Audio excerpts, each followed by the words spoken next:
Well, good morning, everybody. Thank you so much for joining us today for our bi-monthly research spotlight, which is part of the Minnesota Stormwater Seminar Series. I am Maggie Karshnia, and I will be your moderator this morning. And to start things off, I'm just going to give you a quick little background on the research spotlights. So these spotlights are really intended to highlight the research projects that were completed through the Minnesota Stormwater Research Council and the Center. They're not only intended to just highlight the research results, though, they're also intended to show you how this research can be applied to improve our planning, our practices, and our policies here in Minnesota. Now, these spotlights are paired with our every other month seminar series, which is brought to us by St. Anthony Falls Laboratory in partnership with the Water Resources Center. And the seminar series is a little bit different than the spotlights. It brings in nationally recognized experts to talk about key topics in stormwater and bringing that research right here to Minnesota. So you can learn more about these upcoming opportunities, either on our seminar series website or on the Water Resource Center Urban Stormwater website. So, and just in case that you might have missed a previous research spotlight or seminar series, you can find all of these recordings on the SAFL YouTube page. This link is on the top of the screen, and it's also on our website. And I also want to take an opportunity, as we're mentioning SAFL, to mention our co-leads on this project, Dr. John Gulliver and Dr. Andy Erickson, and for all of their work and for all of their great support that SAFL's provided for this series since 2019. And just a reminder that if you do want to learn more about these research projects, like the one that we're highlighting today on street sweeping, you can find it on our website, and our website might look a little different than the last time you visited it. We have recently updated it, and you can find the research project links in the lower left-hand corner. It'll take you to all of the current projects, the completed projects, including Sarah Hobbies that we'll be highlighting today. And it includes research briefs, videos, everything that you want to know about this project is going to be on that website. So please do check it out if you want to learn more. And also related to our topic today on street sweeping, we have launched a Clean Sweep program in partnership with the Minnesota Pollution Control Agency. So there's a lot of information on our website on it. If you clicked on the technology transfer piece on our website, that'll take you over to link to the Clean Sweep program. And we have a list of different presentations that have been part of this program, a list of handouts and reference information that can be really helpful if you're starting a new program or enhancing one. So please do check that out after this seminar series. And I did want to do a quick little plug. So there's nominations are still open for the Minnesota Stormwater Research Council Advisory Board. So it got extended now to November 15th. So if you want to be part of the group that helps decide on the millions of dollars that are spent on these great stormwater research projects, I really do encourage you to apply. It is on our website. There is also a link there below. And again, this is recorded. So if you don't have time to write down that link, you can just check it on the SAFL YouTube website later. So that brings us to today's research spotlight, which features a completed project funded through the Minnesota Stormwater Research Council. And this month's research spotlight theme is street sweeping for water quality. So as many of you already know, street sweeping has proven itself to be an incredibly cost-effective tool to reduce phosphorus loading to our ponds and our waterways, and which turns out has multiple benefits. So now, as some of you might remember from a research spotlight we held way back in 2020, we heard a presentation from Sarah Hobbie on her recently completed research project on developing a phosphorus credit for street sweeping practices. Okay, well, fast forward, now it's 2 years later, and I'm happy to report that the research has been put to good practice, and we're learning a little bit more about how this research has been applied through our panelists today. So each panelist is going to be giving you a short presentation so you can get familiar with their work, and then we'll dive into the panel discussion. So a quick note about questions. So we're going to be using the Zoom Q&A panel to submit or ask your questions. If you like somebody's question and you really want to see it answers, give it a thumbs up. The questions that get more likes are going to rise to the top, and we're going to be answering those first. And with that, I would like to introduce our first panelist and presenter today, Dr. Sarah Hobbie. Sarah is a distinguished McKnight University professor in ecology, evolution, and behavior. She is an ecosystem ecologist that is best known for her studies of carbon and nutrient cycling in ecosystems, ranging from tundra to cities. Sarah earned her PhD from the University of California, Berkeley, and was a postdoctoral fellow at Stanford University. She joined the University of Minnesota in 1998, where she is a resident fellow of the University of Minnesota's Institute on the Environment. So welcome, Sarah, and you can feel free to share your screen when you're ready. Thanks, and thanks everybody for coming today. What I want to do is describe some of our research and kind of then set up the talks that are going to follow mine and hopefully generate a lot of questions that you might have. So I want to set the stage by just reminding people of some of the evidence that we have that street trees contribute significant phosphorus to stormwater.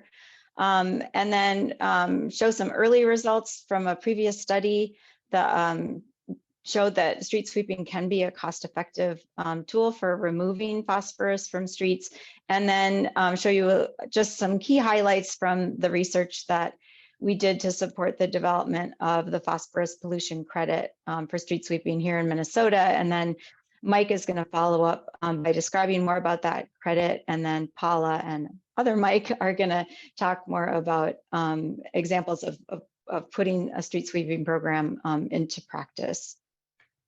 So to start out, I just want to kind of step back and remind people, you know, like, what do we know about the importance of trees in contributing phosphorus to stormwater pollution? So when I, as an ecosystem ecologist, look at trees that are growing adjacent to streets, what I see is basically a really effective way of moving phosphorus from land into streets and stormwater, because trees are taking up phosphorus, investing that into their leaves, and phosphorus levels in litter are pretty high. So, and it's also quite bioavailable. So when those leaves fall into the street, unless they're removed from the street, they're going to, that phosphorus is eventually going to be released into the environment in dissolved forms as that material is broken down, whether that's happening in the street or in the catch basin or further downstream. So trees are really effective at moving phosphorus into streets.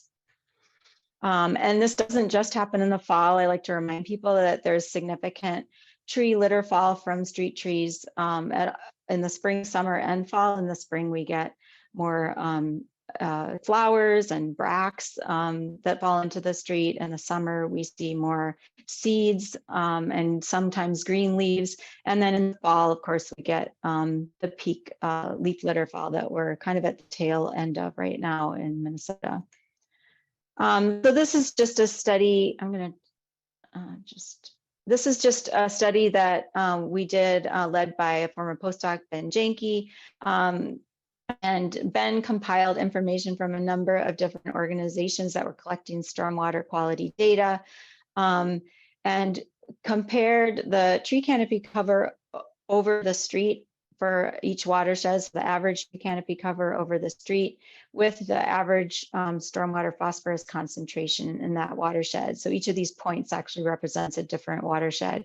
And you can see that there is a pretty tight relationship whereby, you know, as you increase tree canopy cover over the street, you see an increase in stormwater phosphorus concentration. And I'm not showing it here, but also in stormwater phosphorus yield. This is just another example. This is the time we're looking within a single residential watershed that has fairly high tree canopy cover at the seasonal pattern in total phosphorus concentration in stormwater. And as you can see, we get a pulse of phosphorus coming off with snowmelt, but then we also get a pulse that's coming off in the spring that corresponds to a time of year when trees are dropping a lot of flowers and seeds into the street. And then of course we get another peak in the fall corresponding to leaf drop. And we think some of that peak that's happening with snowmelt may also be associated with leaching of material that didn't get swept up the previous fall. And then the final example that I'll show comes from this study that Bill Selbig did in Madison, Wisconsin, where he set up a paired watershed study and looked at the effects on phosphorus export from these small catchments of sweeping every week, basically during the entire snow-free season versus not sweeping at all. And what he found was that when you sweep and keep the streets really clean, you reduce the phosphorus export considerably, especially in the fall, but also a little bit in the spring and summer as well. So we are amassing more and more evidence that trees that are growing adjacent to streets can be important in contributing phosphorus to stormwater, unless that material is removed from the street through street sweeping or other means. So I just want to highlight some results that we got a while ago now in an earlier study that shows that street sweeping can be quite cost effective for removing phosphorus from streets if it's done at the right time and in the right place. So this was our sort of early street sweeping study now that we did in partnership with the city of Prior Lake.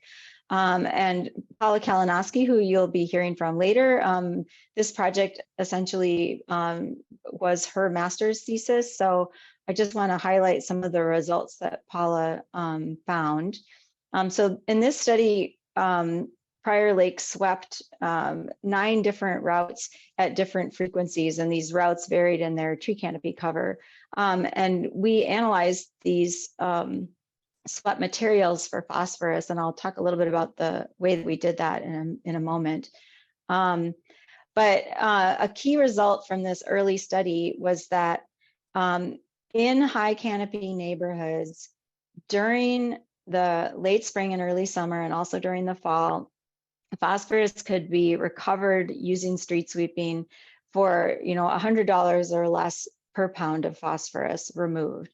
And so this graph shows just 2 of these 9 routes that I mentioned, and looks at the cost efficiency in terms of dollars per pound of phosphorus removed over the course of the year. And in these, a route that had low canopy cover, and then a route that had high canopy cover. And you can see that there's a lot of variation throughout the year, but during these times of year when there's a lot of material coming into the street, in the high canopy route, we see that that it's really cheap to remove phosphorus using street sweeping. So these early results then were really the inspiration for the study that we're spotlighting today. And this was research to support developing a phosphorus pollution credit for street sweeping in Minnesota. So one of the characteristics of the Prior Lake study was that we didn't have routes in that study that had really high tree canopy cover over the street. The highest tree canopy cover in that study was about 20% of the street being covered by trees. But we know that in some of our, our residential neighborhoods with high tree canopy cover, the tree canopy cover can be much higher, upwards of 40 or 50%. And so we really wanted to expand our sampling to cover a greater diversity of sites with a greater variation in tree canopy cover. And we also wanted to capture different kinds of street sweepers, so mechanical broom versus regenerative air sweepers. So we set out to do a study in partnership with the Minnesota Pollution Control Agency. So there were a number of us from the University of Minnesota. We had partners at MPCA, and you'll be hearing from Mike Trojan right after me, and then also some partners from Tetra Tech. And we had 2 goals.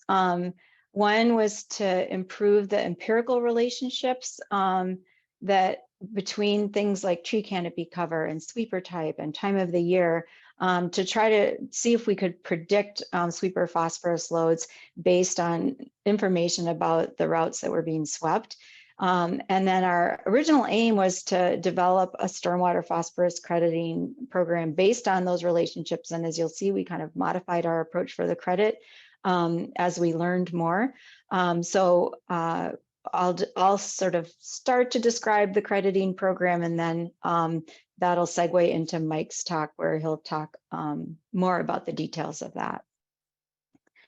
So this was, again, a partnership with a number of municipalities in the Twin Cities Metro. So we were building on the database that we started to amass using in the Prior Lake study, but we added Minneapolis, Roseville, Shoreview, and Forest Lake to the study, and you'll be hearing more about the street sweeping program in Forest Lake today as well.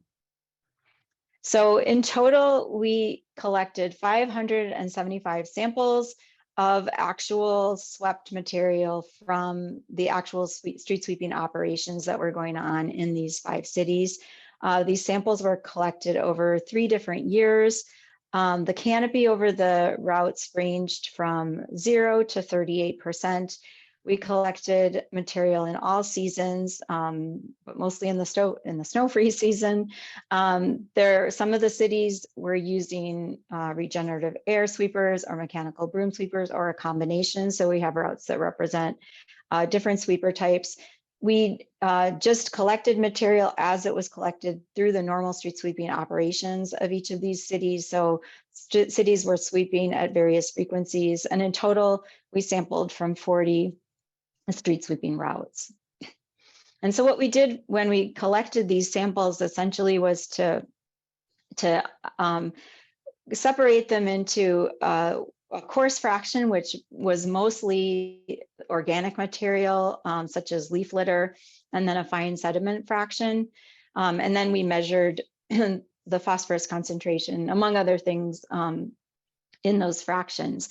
And I'll just be talking about the phosphorus data today, but we did also collect data on nitrogen. I know, some of the cities, especially on the East Coast, are interested in nitrogen as well as phosphorus, and we do have data from all these routes on nitrogen as well. And then those data then actually ended up going directly into the calculator that you'll be hearing about later. So just to confirm that, in fact, the coarse material that really represents the tree litter fall into the street, as well as any grass clippings, has a higher phosphorus concentration than the fine sediments. And this was true in all the months that we sampled. So this material is relatively phosphorus rich. So when we looked at all the factors that that differed among these routes, so tree canopy cover, sweeper type, sweeping frequency, and also the time of the year, we found that the phosphorus concentration in sweepings was highest in the fall, so in October and November, and it was also highest, it increased where there was higher tree canopy cover. But one of the things that you'll notice in these graphs is that there's a lot of scatter around these relationships. And so canopy cover and time of year alone were not great predictors of total phosphorus concentrations in sweepings. And I'll also mention that we didn't detect any difference between sweeper types or sweeping frequencies. And then this also translated into when we looked at total phosphorus recovered in sweepings. So this now is expressed in pounds of phosphorus per curb mile.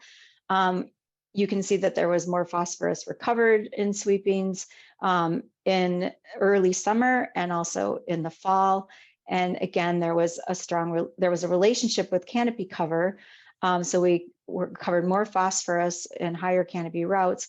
But again, the statistical relationships weren't super strong. And then finally, this just shows the percentage of the phosphorus in sweepings that was coming from the coarse fraction and how that changed month by month. And you can see that in the fall, the coarse material is contributing about 70% of the total phosphorus in sweepings, so a high fraction. So just some key findings. We found that street sweeping can recover significant phosphorus, particularly in the fall and where tree canopy cover is high.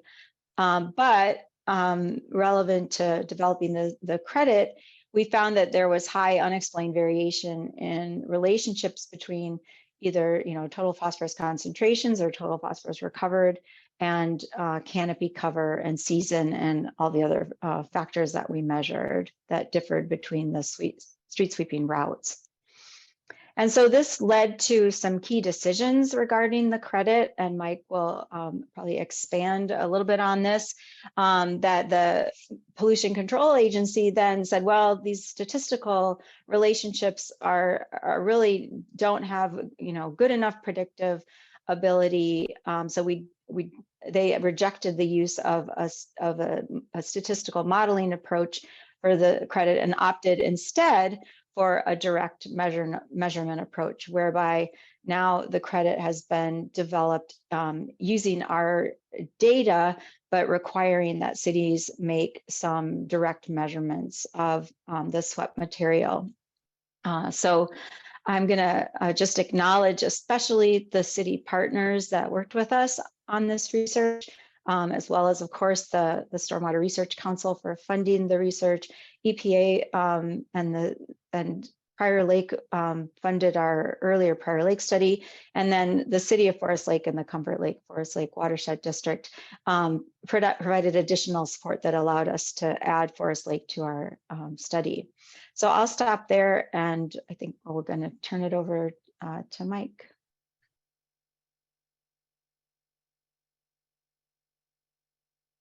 Great. Well, thank you so much, Sarah. I see that there is a lot of great questions coming in. Just a reminder too to like the questions, give them a thumbs up, because those questions are going to rise to the top. I see that most of these are kind of general questions, so we're going to wait until the end so that the whole panel can answer them. There's one or two that I might answer just in the chat. So our next panelist. So I'd like to introduce our next panelist today, Mike Trojan. Mike serves as a hydrologist for the state of Minnesota, and he is responsible for maintaining the stormwater manual for the state and at the Minnesota Pollution Control Agency. Mike's work on the manual, incorporating the latest research and implementation tools into its content, has helped it become a widely used resource in Minnesota and beyond. It's incredible. You should check it out. Mike holds a PhD in soil science from the University of Minnesota. And at this time, I'd like to welcome Mike, and feel free to start sharing your screen.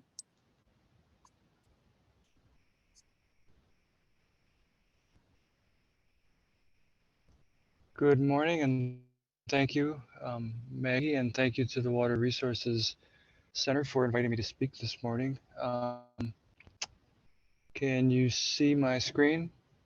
Yep. Okay, it's going to take me just a second here to swap. Okay, so hopefully you're seeing the full presentation mode now.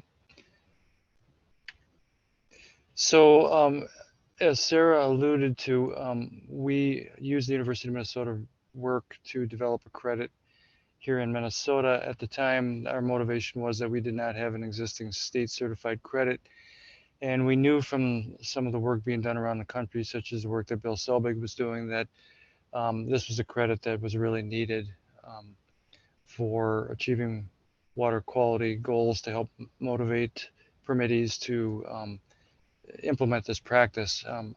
Sarah also mentioned we preferred an approach that is data-driven, that encourages practitioners to measure swept materials. We did a survey prior to the work to see what folks were doing, and we found out, and it was a very good response, we found out that 70% of the responses were already measuring volume or mass of swept materials. So we felt a data-driven approach would work. We looked at direct measurement of total phosphorus concentration. Sarah didn't talk about that. We found that those relationships do exist, but we believe that would not be a preferred approach by the permittees. So we looked at surrogate measures via dry mass, wet mass, and volume. Currently, we do not have a volume-based measurement, but we're looking into that at this time, and hopefully we'll be able to develop some relationships around volume in the near future. And of course, we looked at modeling approaches. We used regression equations that were developed by the university using the 25th percentile values. We felt the median was, because of the variability that Sarah mentioned around the data, we felt the median would be perhaps a little too generous in some situations, and the 25th percentile value really wasn't that far removed from the median. It wasn't an excessively low value, so we went with that to build some conservatism into our crediting approach. Sarah mentioned that we had different relationships in the fall and the non-fall, so in the calculator that I'll be showing in the next slide, you'll see that you have an option to select either fall or non-fall seasons.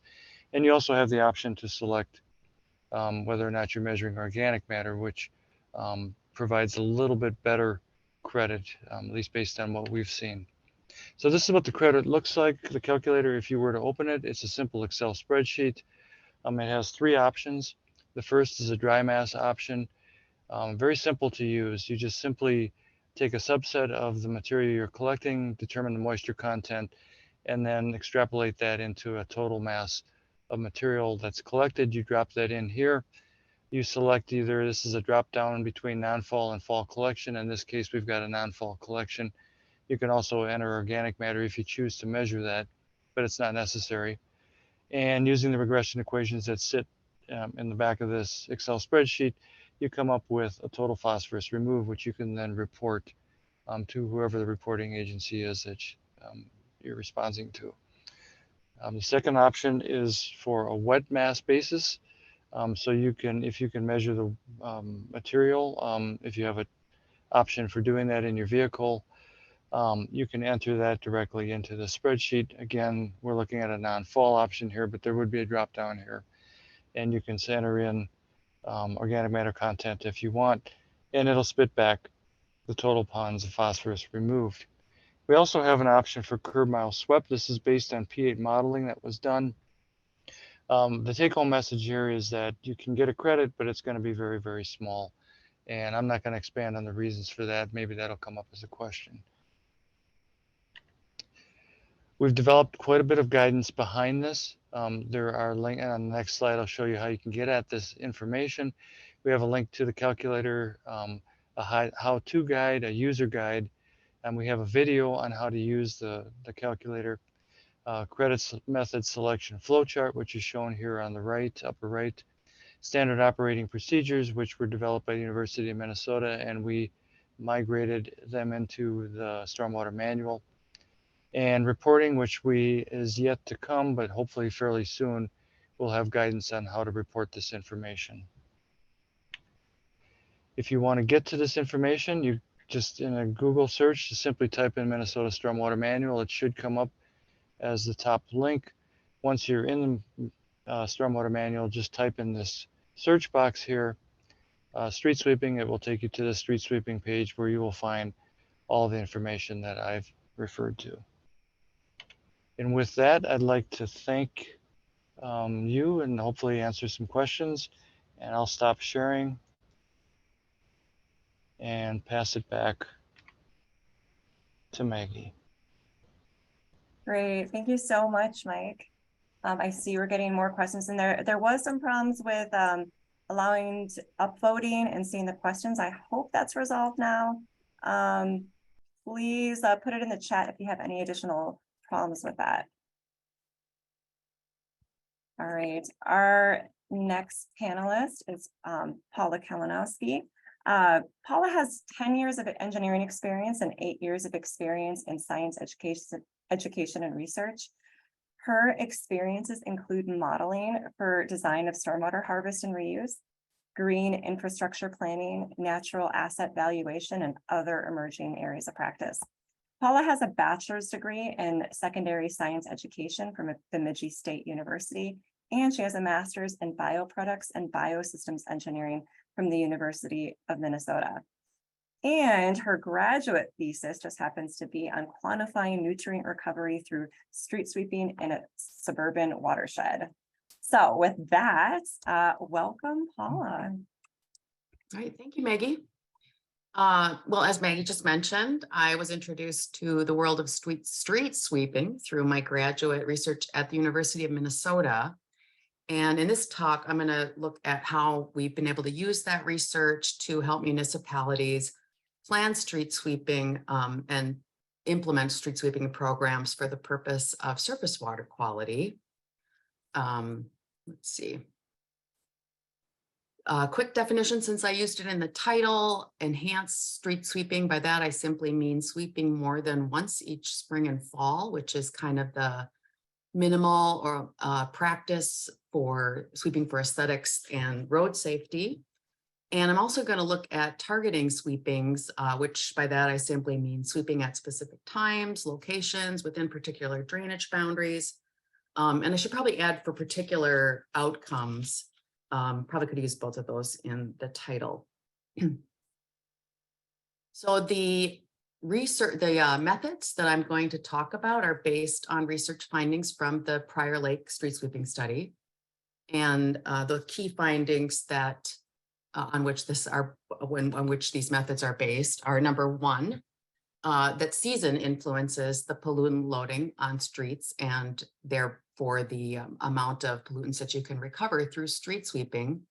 In the upper right on this slide, I'm showing the total amount of dry mass, total amount of solids collected during each month and each year of the Prior Lake study. So year one is shown in the gray column and year two in the red. And you can see there's this repeat where loading is highest in the spring and it tapers off towards the summer months. And then there's another spike in the fall. I'll just note that since Minnesota is has a 4-season climate, this timing of the peak in the spring is as much a result of when we can get out and sweep, meaning, when the snow has melted, as it is of anything else. Of course, a lot of the material on the street in the spring here is winter residuals. It may be because we had an early onset of snow in the fall, so we've still got leaves and things under there, but also it depends on what kind of road maintenance practice is used within the municipality and whether or not there are residuals from that on the street. Certainly tree canopy cover influences the amount of nutrients and other and the mass of pollutants on streets. Sarah talked quite a bit about that, so I won't spend time here. But also the frequency of street sweeping will influence the amount of pollutants that you can recover.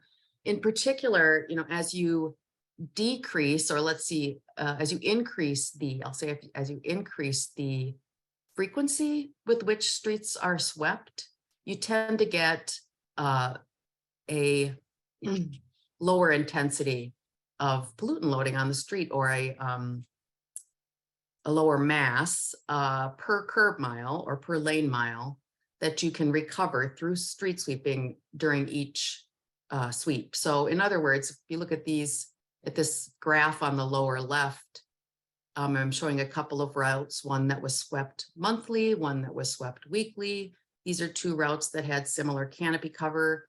And, you can see that in any given month, the route that was swept weekly, the lighter color, the amount of recovered solids is lower per sweep.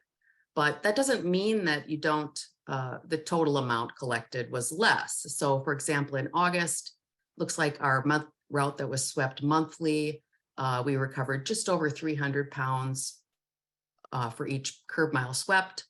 The route that was swept weekly, each sweep returned a little over 150 pounds per curb mile of dry solids. But if you multiply that times 4, since it's swept weekly, that's something closer to 600 pounds for that month. So the total is more. Okay, so using those findings to prioritize sweeping is a pretty common sense exercise. What you need primarily is an understanding of your watershed. Where are the key water resources and what are the water quality concerns? You're going to need a mapped drainage network, especially one that, you know, includes catch basins and storm sewers so that you know how the streets are connected to the water bodies of concern. You certainly need road centerline data, and to leverage that finding about tree canopy, you're going to need to spend a little time looking at some tree canopy data, whether that's just an aerial or another form of data.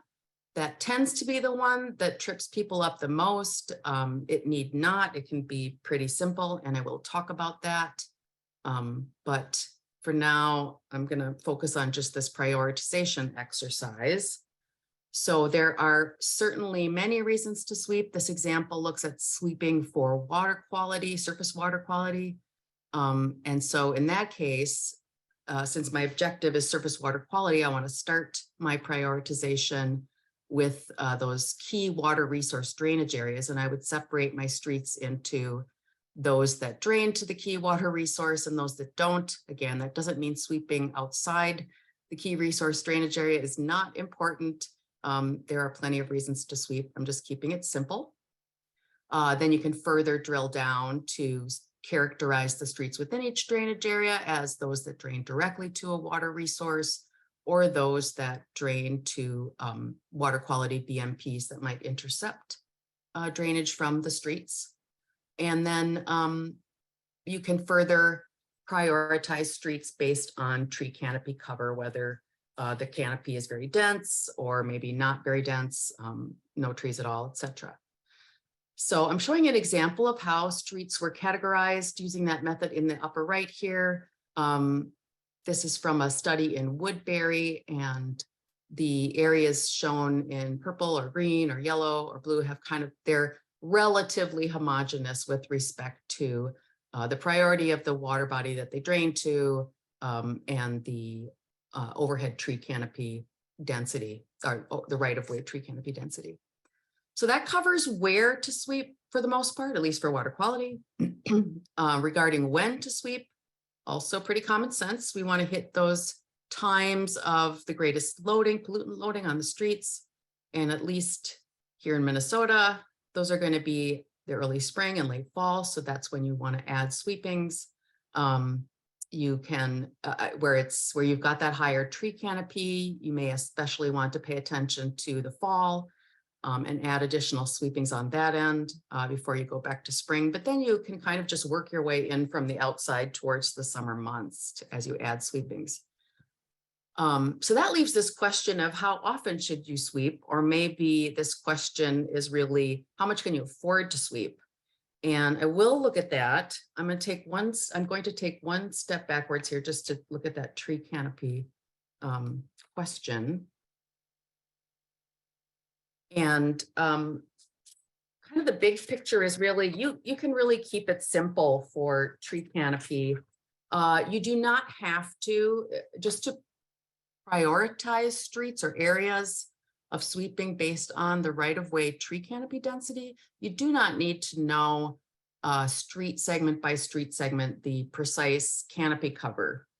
You can do that if you have a data set that allows you to do that. If you're in the Twin Cities metro area or the Duluth metro area, I think Rochester, you can use a high resolution land cover data set that was developed by the University of Minnesota that prioritizes canopy cover in areas where it overlaps impervious cover. And then it's an exercise of buffering your streets and overlaying onto this raster and doing some zone analysis. One thing about those kinds of data sets, whether it's the University of Minnesota here, or maybe if you're in another state, you have something similar, is that they're static in time. So depending on when the data set was developed, if you've had new development, and I'm looking at the lower right here, the purple shown on this picture was tree canopy cover in this data set. But we've since had development and those trees have been removed. So that data set would overrepresent canopy cover for this development. Likewise, it could underrepresent canopy cover where development was relatively new at the time that the data set was developed. So on the lower right here, again, you can see that the tree canopy in the aerial is showing up in places where I do not have the purple which is tree canopy from this raster data set. We have developed guidance here as part of which is part of our Clean Sweep program, the University of Minnesota's Clean Sweep program guidance. And you can do this by visual assessment as well. We've at Emmons and Oliver Resources, where I work, we've worked with some of the area watersheds to develop a protocol for assessing tree canopy cover, and that includes a visual assessment. I'm just kind of showing a visual ranking here. Really, if you overlay zoning or development boundaries on top of aerials, you can do a reasonably quick ranking or prioritization of canopy cover. It shows up pretty well on good aerials. And you can kind of just judge by how much of the street is obscured by the canopy cover. Of course, you need to have an aerial that includes canopy cover. And just one caveat that sometimes that is not the data set that's widely available when you're in an urban area, because they like to be able to show the impervious surface on an aerial and for other purposes. So just be aware of that and maybe use, I think we've recommended using the NRCS, I should have put this on here, but their data sets for vegetation. Yeah, they come up pretty regularly. Okay, so again, we've pretty much covered where to sweep and how to prioritize sweeping for water quality on a big picture level, of course. So that really does leave how much can I sweep, or how often should I sweep? And it really is a budget question in the end, right? How much can you afford to sweep? So you are typically either going to be asking this question, well, I have a sweeping budget and I want to know how best to apply that to my sweeping objectives. Or I have these objectives, these water quality objectives that I want to achieve through sweeping, and I need to know how much that's going to cost so I can go out and ask for that money and find it. So the Clean Sweep program that Maggie mentioned will include some guidance about costs. This is an example from, again, this study that we did in the city of Woodbury. You have costs related to the vehicle that you choose, costs that are related to vehicle utilization, like the maintenance and refurbishment of that vehicle, the labor for driving that vehicle, the fuel. And then of course, there's material management fees. In this example, all of the material that was collected was taken to a landfill and used, either composted or used as daily fill over the landfill, but that's not the practice in every municipality. So some compost on site, some sort and sift their materials and use some of it for fill, and landfill less of it. So you really need to understand that side of the practice too, if you want an accurate estimate of your costs. But one thing I'll point out is that you'll notice that the vehicle depreciation costs, being 20,000, 15,000 in this example, this is a depreciation over 10 years, are large relative to these other costs that depend more on vehicle utilization. Even though even the maintenance cost is really going to depend on vehicle utilization. So this was an estimate that I got from a manufacturer, which assumes that the vehicle is used for 1,000 to 2,000 hours per year. And so if you're using it less, your maintenance costs might be less. But that means that when vehicle utilization is low, costs are dominated by these more or less set costs. And then as it's more fully utilized, the total cost per lane mile driven, or the cost efficiency, actually improves. So the cost per lane mile will decrease compared to when you are fully utilizing that vehicle compared to when it's not fully utilized. And so at this point, this might be enough for you. You might have your priorities, you've got your budget estimate, and you can rank and figure out where you want to spend your money. Sometimes, particularly if you're looking for partners that would help you to fund your street sweeping program, you might want to do a more detailed cost benefit analysis. And in that case, you really need to understand, what are you going to get for this money, for these dollars that you're spending? And I'm just going to touch real quickly on a predictive model that came out of the Prior Lake study. And this was part of my graduate thesis. So we found when we looked at, so we developed a model using simple inputs, the things that most influence pollutant loading on the street, the timing, or the season rather, being more or less the month, the timing of the frequency of street sweeping, whether once, twice, 4 times per month, and then the overhead canopy cover.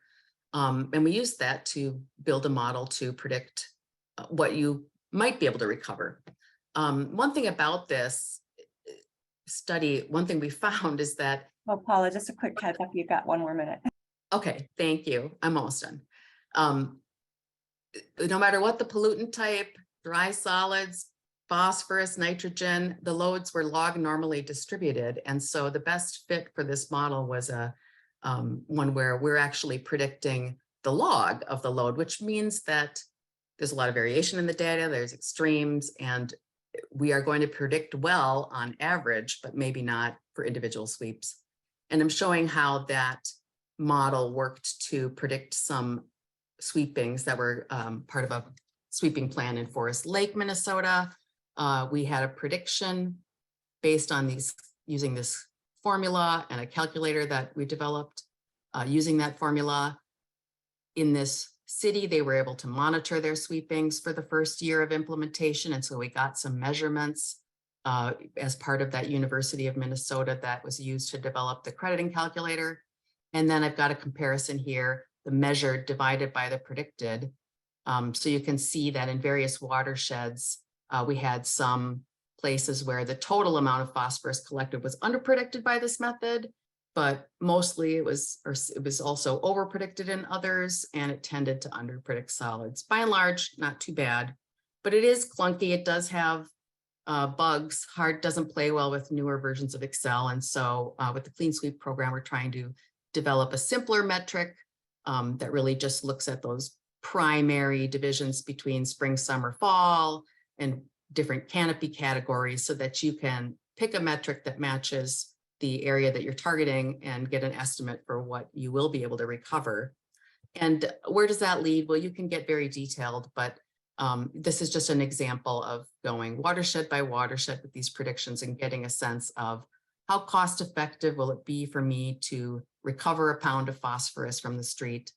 And in this case, we also looked at pollutant reductions to downstream water bodies. That takes an additional step because not everything drains to the key resource directly. I won't really talk about that right now, but you have to do some additional accounting for BMPs that are downstream. So, and that's all I have. Great, thanks, Paula. All right, so last but not least, I'd like to introduce our final panelist, Mike Kinney. Mike has served as a district administrator at the Comfort Lake Forest Lake Watershed District since early 2014. He has over 30 years of professional experience in a wide spread of topics, including agronomy, economics, education, and research. Mike holds a bachelor's degree in geology from the University of St. Thomas and a master's in water resource management from UW-Madison. So welcome, Mike. I'll let you take it away. Okay, thanks. Tried to read through. Are you able to see my screen there fine? Yep, you're good. Okay, so try to read through the questions and get to the point of some of these things. So, I was at first, I was in Prior Lake as a district administrator there at the time when the city was doing that with Ross Bittner and the research group. So I was familiar with that. So when I came to Comfort Lake Forest Lake in 2014, one of the first meetings I had with the city was about this. And one of the questions somebody had was about, how to get cities engaged. So a part of my background, I thought I was going to be a business major and a bank manager like my dad, growing up on the farm there. So, but I found out that I really like science more, but I still took a lot of finance, accounting, econ, et cetera. So I've always tried to run everything through this cost benefit analysis work. And then at one point in my career, about 17 years ago or so, I spent a good chunk of time. I got activated by the Navy and did some environmental review and Lean Six Sigma work for them at a major shipyard. So trying to then implement that into this framework. Everything that we do at Comfort Lake Forest Lake Watershed District runs through a cost benefit analysis component. And this was a really high level effort given the sort of the range of things that we could possibly employ, both in terms of the rural agriculture, but other MS4. So Forest Lake itself had a goal based off of actual data. And this is the great thing about the research side, is just how data heavy it is, and to inform good practices. So our goal for Forest Lake was 930 pounds of phosphorus reduction, for annual reduction. The street sweeping at the end of the day, based off a couple of years of very detailed monitoring with support from the city, was roughly 190 annual pounds of reduction. That's 20% of the total load. So really a great value. The thing with the city then was, they were doing 2 sweeps a year contracted for about 75,000. And so it was a matter of laying out the argument that, hey, take the 75 to help them to fund somebody, or to fund a position to do the work, and then look at all the maintenance savings costs you're going to do on your MS4, or as I like to refer to it as the MS3. I'm somehow trying to get MPCA and EPA to drop the sewer component, because I think it's very confusing for a lot of people, because these do not go to sewer plants, these go to water resources, all these artificial pipes. We know that, of course, but I continually run into citizens and others that confused by that framework of having the term sewer in that MS4 component, and municipal leaders for that part. So overall, that was really kind of our focus. I mean, we of course we wanted the city to do it, and it's much larger than our watershed district. So trying to help them. Then we start working with our neighboring watershed district.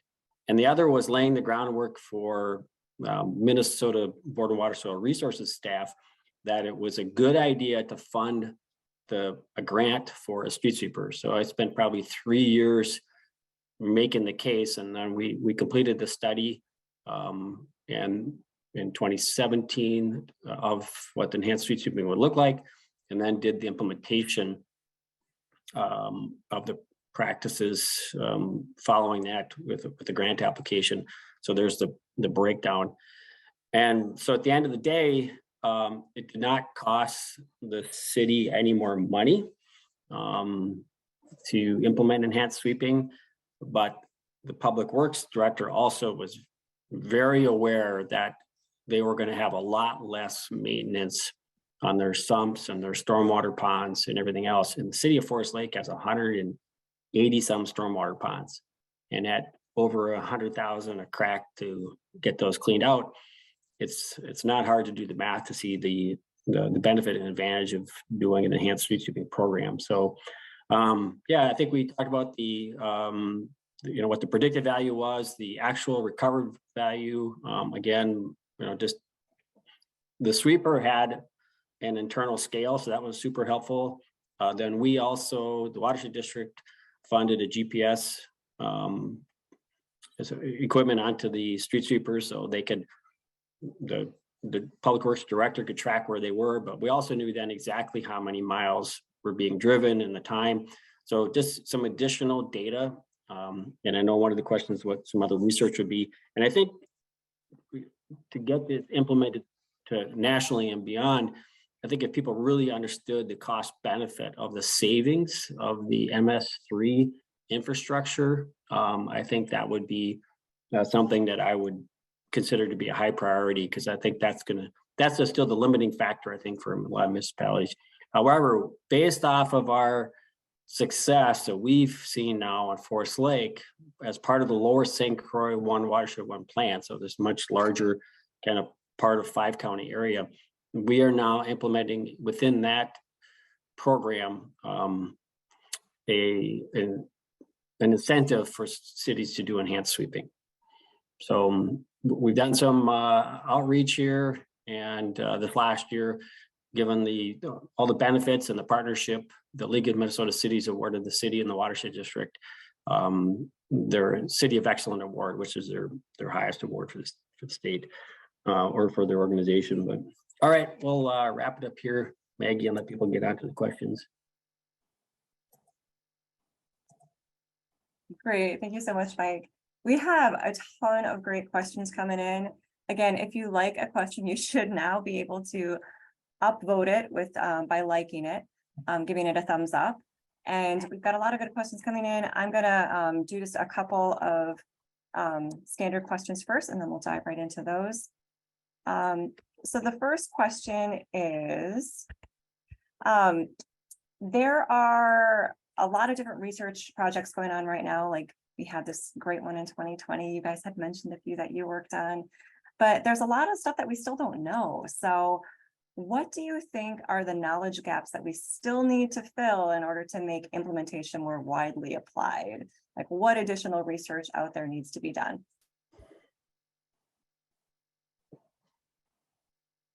I might start with Sarah.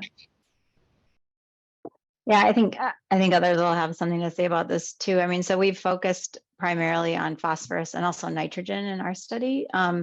But I know there are questions about how effective street sweeping is for managing other pollutants. And I know there was a question about there were a couple of questions about bacteria in the Q&A. And to my knowledge, we don't know much about these other pollutants and how effective street sweeping might be for managing those.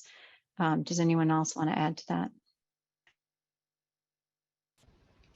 I think one thing that you touched on, Sarah, that I'll add to is we know that if a leaf gets in the street, it's more than likely going to contribute phosphorus downstream. But what about those leaves that are on boulevards, for example? So we see this phosphorus spike, as you showed, in late winter and early spring, and where's that coming from? And I think that's a research need. One other thing that we're looking at is what is the chemistry of street sweeping when it's primarily leaves and organic material? The way the material is managed now is typically to send it to a landfill. So we're looking into whether or not this material has other uses if it's primarily leaf-based material. Yeah, I'll just echo what Sarah said about other pollutants, in particular bacteria. That seems to be a common question. Also, one of the benefits from an intuitive standpoint is that you're reducing loading to best management practices and thereby hopefully reducing the maintenance cycles of those. But I don't know of any studies that have measured that directly and really looked to see, okay, does that mean we don't have to dredge our ponds as frequently? Or there's been some catch basin studies, but other types of BMPs and the impact on them and their maintenance life cycles. Great, thank you. So listening to all of you guys present, there has been like a lot of challenges in figuring out how to measure the water quality benefits of targeted street sweeping. Like, so what are these challenges and how can people overcome them?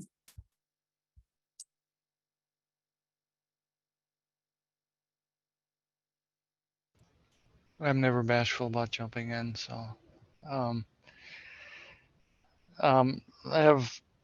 I think measuring is always challenging. I think some of the work that Bill Selbig's been doing in Wisconsin shows pretty clearly the impacts of street sweeping when it's done at the right place in the right time in the right way. We can always update our models. I know there was a question about modeling and empirical based methods and so forth, and so we're not discouraging people from using those, but I think getting street sweeping and the complexities of it into those models is challenging. So I think actually it's pretty intuitive that if a leaf drops in the street and you pick it up, you're probably going to improve water quality. And so I'm kind of an advocate for some of the social measurements that seem to be missing in a lot of these studies. You know, if we can educate and inform the public and get them invested in this work, I think they'll participate in this process rather than relying on us stormwater professionals. So I'd like to see more measurements of at the social scale, and how is the public viewing this, and what do we need to do to help inform the public and get them invested in this. I suspect Mike, oh, are you going to go, Mike? Yes, I was just going to talk again about the, trying to have a better understanding about the cost of the MS4 maintenance stuff, which you touched on again, Paula. I think also there's some indication that streets will last longer.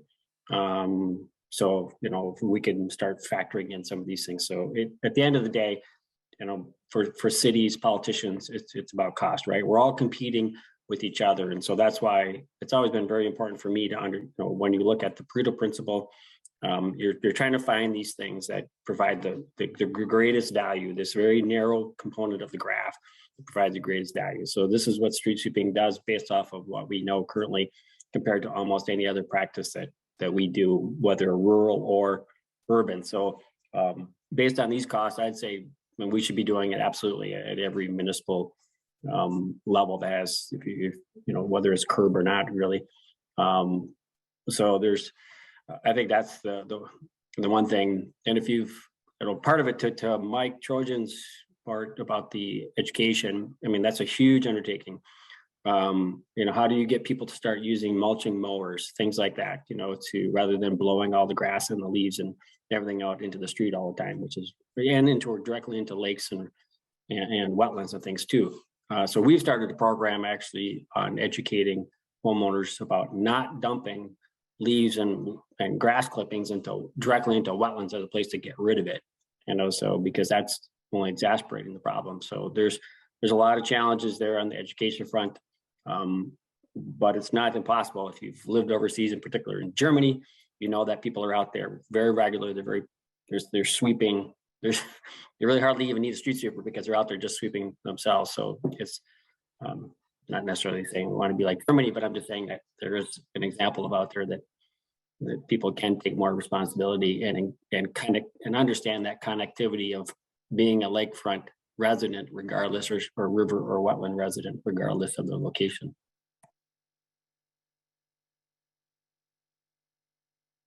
I was just going to point out that in terms of challenges, and maybe this is really linked to the public education piece too, that there are, street sweeping isn't a magic bullet for water quality because there are other sources and other factors that influence, water quality. For example, all the sediments that we have that might release phosphorus, we can reduce the accumulation of those things, but we can't go backwards in time with street sweeping that we're going to do in the future. And it doesn't stop inflow from seepage, et cetera. So sometimes it's maybe hard to measure quantitatively if you're just talking about sampling water from a water body, or even maybe not being able to see the benefits immediately or on the kind of timeline that a resident might be expecting.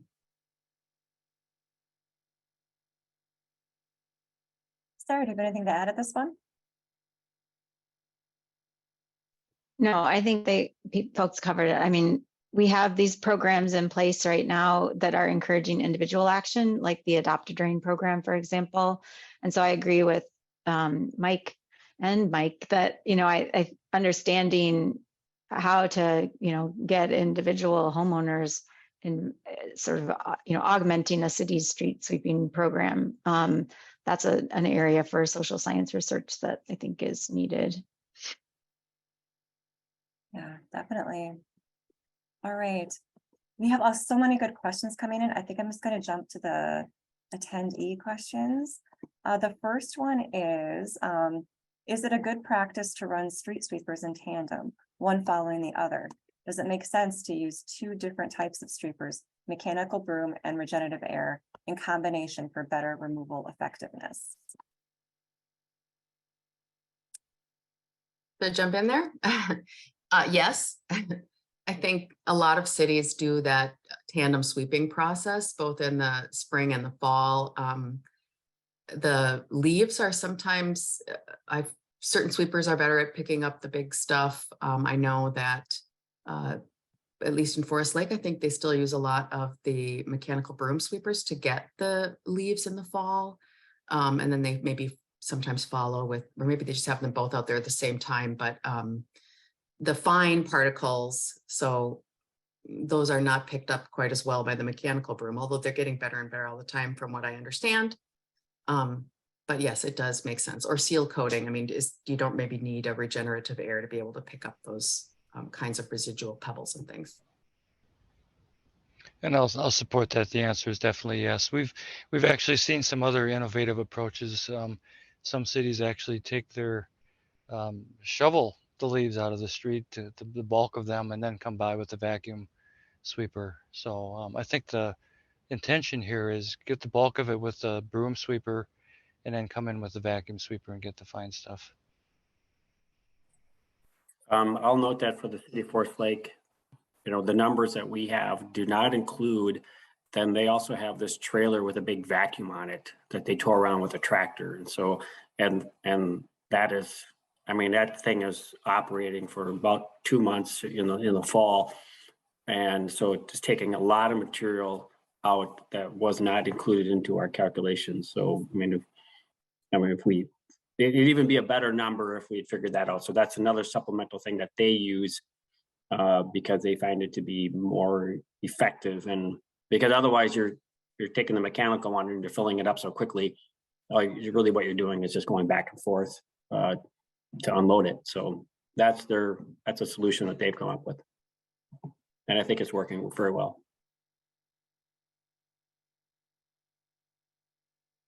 Great, thank you. The next one's kind of a hard one. Why is street sweeping given a credit rather than being required by a stormwater permit? I feel like this one's going to be a good one for Mike Trojan. That's a philosophical question. In Minnesota, in Minnesota here, our NPDES permits are not prescriptive. We don't tell people they need to put in rain gardens or certain pre-treatment practices or street sweep or put in road salt management. We prefer to allow flexibility for our permittees and back that up with hopefully good guidance in our stormwater manual. So that's the approach that we've taken here in the state. Other states I know are more prescriptive. It's like I said, I think it's a philosophical question.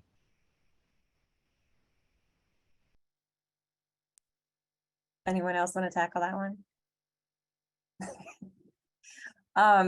We had a couple questions asking about future research, particularly bacteria. This was kind of brought up in the previous question, but do you guys have any thoughts on if we should be doing studies that specifically target bacteria? Is there anything that you guys know that are in the works? Like, is that an upcoming thing? Like, what do you guys think related to street sweeping and bacteria?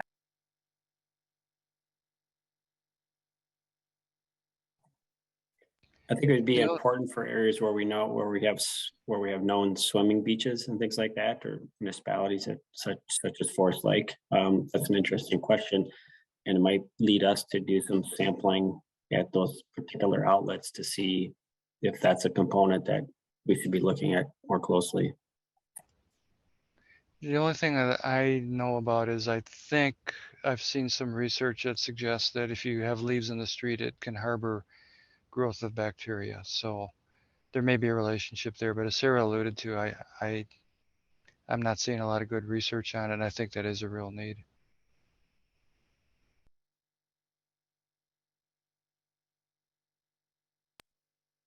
Sarah, are you aware of anything coming up? I don't know of anything. All right, our next question is, well, this is a request for local program folks on the panel. Please clarify that the local city or watershed stormwater programs include many other elements beyond street sweeping. Kind of covered this, but let's respond to it. Including elements like public education, construction site controls, post-construction standards, and others. Yes to all those.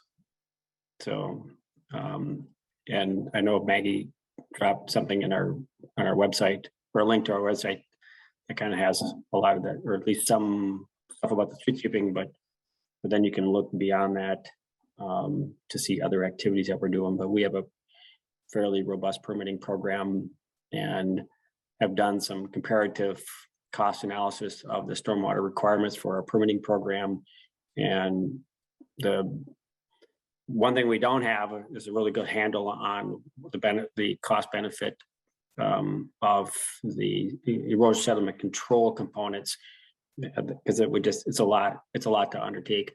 And I'm not aware of anybody that's looked at that, but the stormwater component permits or permits that require stormwater features have come in probably, I don't know, probably 6-7 times higher per pound of phosphorus in terms of cost. So the street sweeping is still extremely cost effective. And again, when you look at other areas of maintenance savings, I think it comes close to a net sum zero activity from a water quality standpoint. I don't know if any of our engineers in my program are in tune. If so, then I'll go ahead and tick them off here. I think we've overlooked prevention practices way too much, and that's what this question seems to be alluding to. They're required in the permit, but we don't quantify them. And I think the research that I've seen on cost effectiveness suggests that prevention practices are almost always considerably cheaper than structural practices.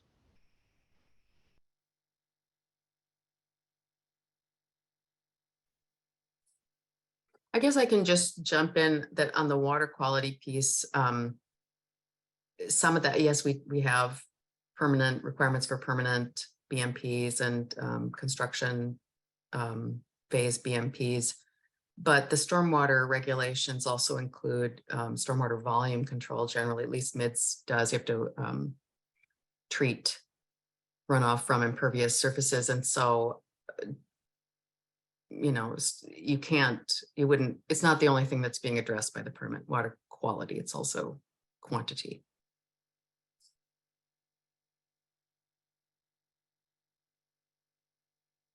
Great, thank you. The next question goes, research results in Minnesota and Florida show that street sweeping is amazingly cost effective in removing nutrients from stormwater systems. Please discuss the importance of this fact.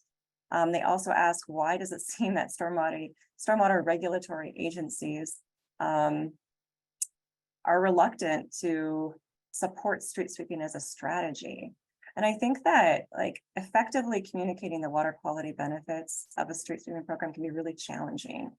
So maybe like we're really asking, like, how can we boil this all down for what decision makers really need to know to upgrade their programs and to invest in street sweeping for water quality? I think it would come across as an unfunded mandate if agencies said, yeah, you have to do this. So, I mean, the thing that then from an adoption standpoint, so in our first round for the Lower St. Croix, 9 communities have said, hey, we want to have a look at this. Can we do a little analysis of what enhanced street sweeping would do for us? So we put a little carrot out there in terms of we're going to give them some incentive to do enhanced sweeping, with the understanding that there's going to be all this cost savings on the maintenance side, let alone this added curb appeal and things like that. So it's really about marketing, to me, this practice for communities. And you're not going to always get everybody, but the reality is that we had a great program there, Maggie, at the end of September. A lot of public works folks from around the state came to hear what was being done in Forest Lake. And I think we walked away with a lot of believers.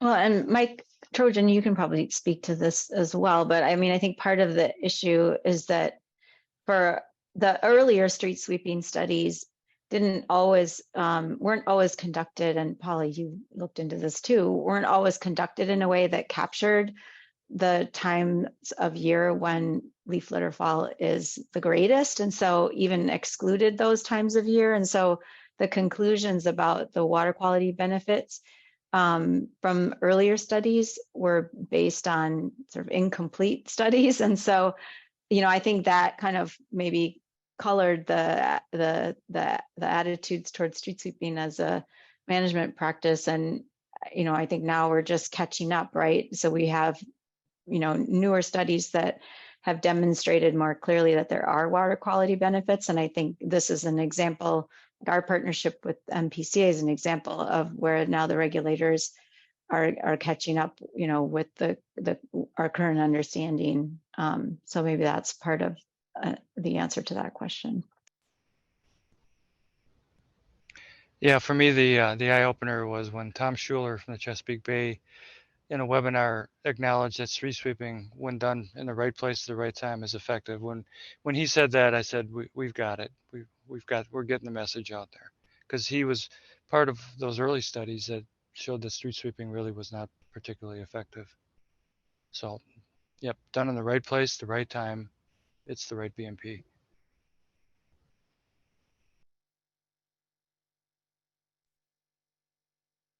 Thanks, Paula. Anything to add? I guess the only thing is, if you can go even further upstream, that's maybe even better. Like Mike Kinney mentioned erosion control practices. And I think any of us who've worked in stormwater have seen plenty of blown out construction sites where there's all kinds of sediment in the street. And, streets themselves don't generate pollutants. I guess if they break down, there's a little bit of, pollutant that comes from that, but it's what, is blown in, what is placed there that is the pollutant, right? So they are a conduit. And so if you can keep things off the streets, even better. Thanks. And I think that the Minnesota Pollution Control Agency has a great amount of case studies on their website. I feel like people really respond to a good example when they see how effective it can be.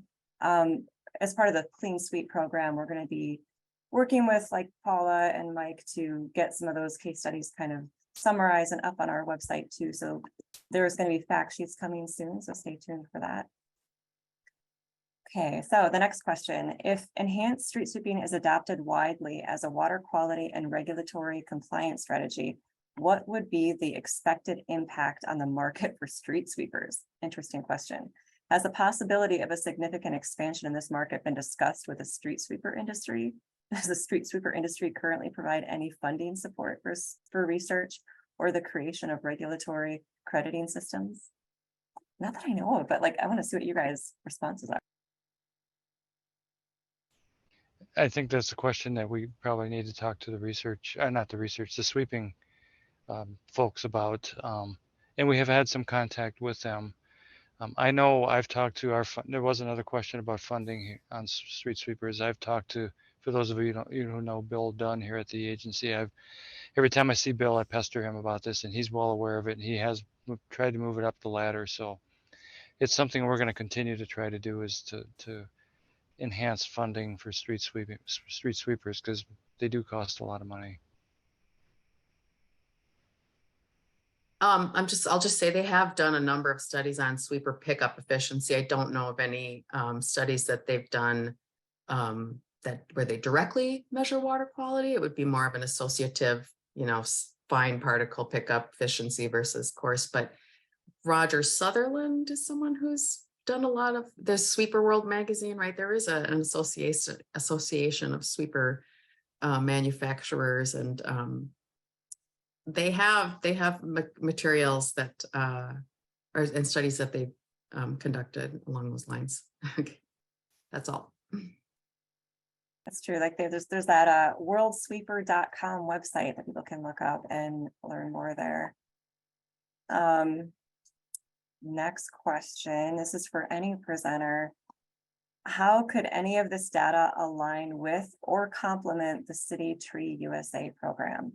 And this is a question that's kind of come up in Minnesota as well, as we look at our climate action plan that we're building. And we want to grow a lot of trees to shade out the streets, prevent that heat from happening. But like, you also have to balance that with street sweeping and the nutrient loading that those trees will create. So I don't know if you guys want to respond to that. It sounds like another research component, because really, you have to understand like what would the additional cost for sweeping offset by then the cooling effect, the the air quality and everything else. I think we would intuitively say the benefits are much greater for having the trees than not what would be probably a nominal cost for the sweeping component. So, but again, I don't have any specific hard numbers, but I think understanding just in general, let alone just the aesthetics and from there's a lot of social science behind trees as well within communities and stuff versus a barren environment. So yeah, sometimes I get accused of being like anti-tree, and I love trees in the city as much as anybody, and I think, as Mike's pointing out, they provide a number of benefits. But I think we can think about where do we put trees in the landscape to try to maximize the benefits and minimize the potential water quality harms. But I think we just need to be aware that if we are increasing tree canopy cover in certain places, that we may need to then manage the potential water quality effects of those trees, especially if there are downstream water bodies that are sensitive to phosphorus loading. I think more often than not, we've historically kind of worked in our own little worlds. So the foresters and the landscape architects and the engineers were really not communicating. And I think we're seeing that change now. And I think the more people from different diverse backgrounds you bring to the table, the more likely we're going to be able to address these issues. We want trees, but we know that we have to manage the material that comes off the trees. And so we need the right people at the right table to talk about that. Yeah, and I'll add, I always like to reframe that question to it's not that, or say that it's not the trees that are good or bad, it's the fact that we have streets. And so maybe the cost of sweeping and maintenance is something we need to start thinking about associating with the cost of having streets, and plan that into our street budgets, because streets are something we have for convenience and commerce. And we're not willing to give them up, but they do have a huge impact on our ecology and climate, et cetera. So. Great, thank you. Our last question from the audience is a real big one, actually. It's with sweeping, you have a lot of material to get rid of. What are the ways to handle this material? I'm just gonna throw the Clean Sweep website in the chat while you guys answer this question. There's a fact sheet on there that has like all the different ways that you can dispose of and reuse that. But I'll let you guys handle that question. We just recently conducted a survey of municipalities and asked them if they were to enhance their sweeping programs and essentially start collecting a lot more material, would that be a problem in terms of material management? And about 2/3 replied that it would be either a moderate to significant issue. The options for managing that material are not great right now, to be honest with you.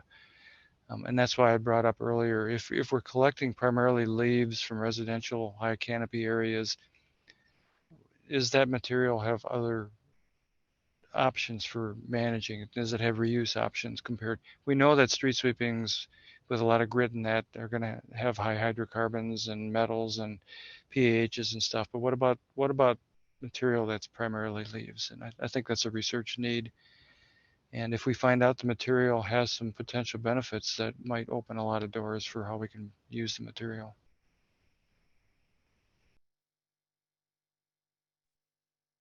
Great, thanks, Mike.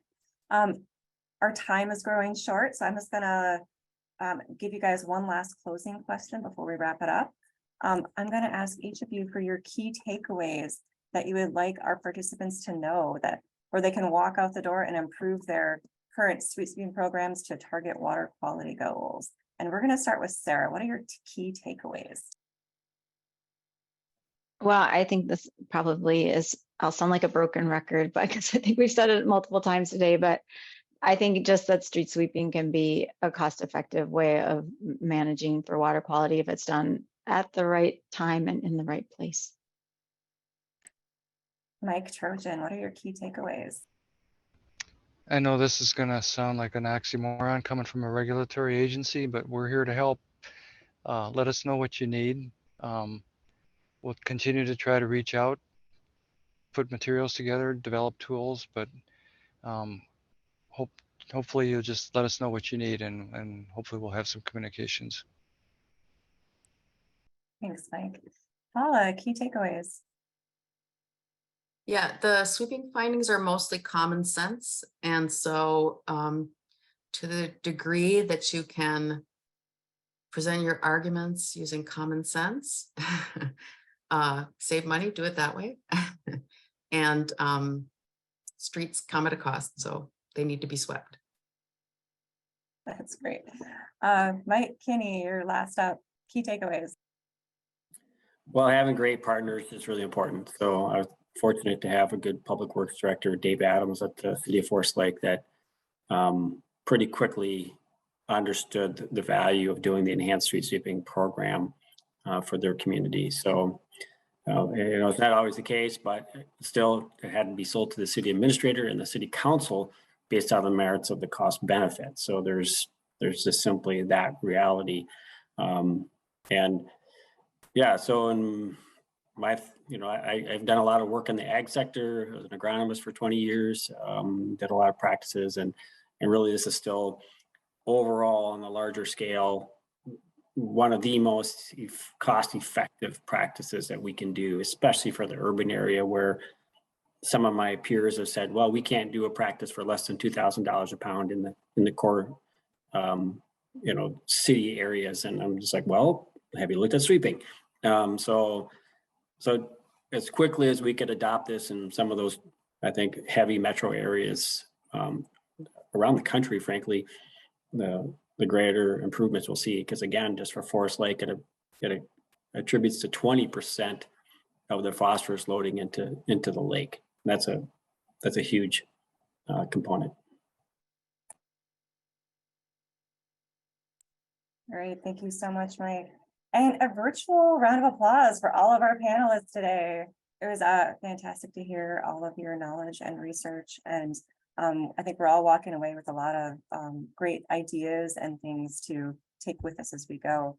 Just a reminder that I put that link to the Clean Sweep program into all of the information from the presentations into the chat. So copy those over. We'll also be following up with an email answering all of the questions from the Q&A, even the ones that weren't answered. We'll be sending those to the panelists, having them have an opportunity to answer those questions thoroughly. And then we'll send that out to you in an email along with the survey. We do encourage you to take the survey once you get it to see how we're doing to improve our programs. And we hope to see you at an upcoming seminar series for Research Spotlight. The next seminar series is on December 15th, and the next Research Spotlight is on January 19th. And we hope to see you then. All right. Thanks everybody for coming today, and hopefully we'll see you next time.